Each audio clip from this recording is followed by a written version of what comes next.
With the advent of freezers, we're able to keep our food lasting longer than ever before. But is there a difference between fresh and frozen produce in terms of nutrition? Which should you be eating?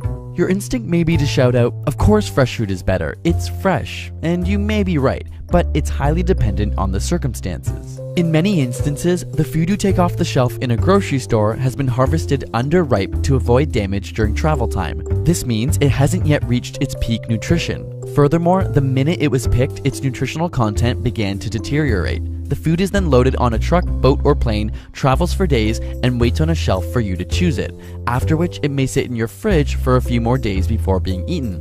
Over this period of potentially weeks, the food may lose up to 50% of its nutritional value. Frozen foods, on the other hand, are picked when they're ripe and frozen immediately. And while the quick freeze process does affect some of the vitamin content, it essentially freezes or locks most of the nutrients in place.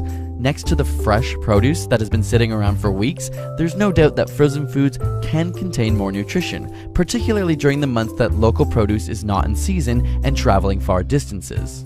In a series of studies, after 3 days of storage, frozen broccoli had higher levels of vitamin C and beta-carotene, frozen blueberries were much higher in polyphenols and anthocyanins, and frozen sprouts scored higher on all nutrient measurements. Of course, if you pick a fresh vegetable from your garden or get it from a local farmer's market and eat it that day, nothing can quite compare to both the nutrition and the taste. But unless you're able to shop every few days, frozen produce can be a great, nutritionally comparable alternative.